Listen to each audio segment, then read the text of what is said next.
আসসালামু আলাইকুম ওয়া রাহমাতুল্লাহি ওয়া বারাকাতু। সুপ্রিয় দোয়া ও আমল চ্যানেলের দর্শকবৃন্দ, ভাই ও বোনেরা, আশা করি ভালো আছেন। আজকে যে আমলটি নিয়ে এসেছি সেটি হলো চুল ঝরে যাওয়া, পড়ে যাওয়া, ক্ষতিগ্রস্ত হওয়া।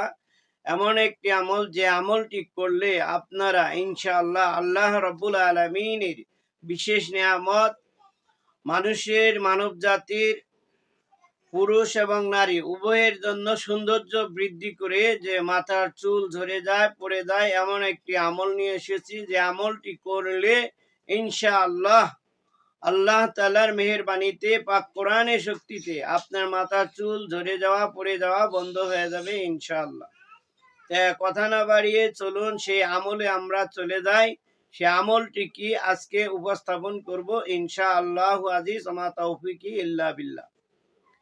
প্রিয় দিনী ভাই ও বোনেরা, আমলটি করার আগে অবশ্যই আপনাকে 10 বার ইস্তেগফার এবং 10 বার দুরুদ ইব্রাহিম পড়া উত্তম। দুরুদ ইব্রাহিম না পারলে যে কোনো দুরুদ পড়ে নেবেন। তারপরে যে কাজটি করতে হবে, একটা ভালো দিন দেখে নেবেন। শুক্রবার অথবা সোমবার হলে ভালো হয়। তবে আমল করা শর্ত, কোনো দিন কাল দেখতে হবে না, যে কোনো দিন আমল করতে পারবেন, এই জন্য কোনো সমস্যা নাই। ইনশাআল্লাহ যে কোনো দিন করতে পারবেন। শর্ত হলো ইস্তেগফার এবং দুরূদ শরীফ পড়তে হবে।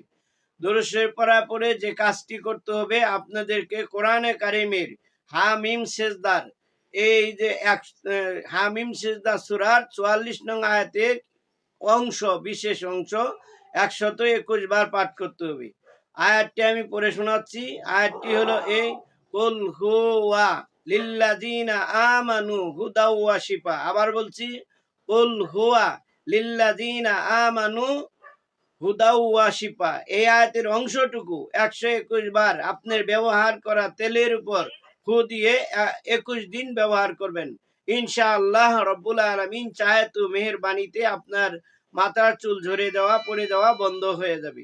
আমলটি নিজে করুন, অন্য মাঝে শেয়ার করে ছড়িয়ে দিন। আমাদের দোয়া ও আমল ইউটিউব এবং ফেসবুক পেজটি ফলো করুন। দোয়া আমল ইউটিউব চ্যানেলটি সাবস্ক্রাইব করতে ভুলবেন না। ধন্যবাদ। আসসালামু আলাইকুম ওয়া রাহমাতুল্লাহ।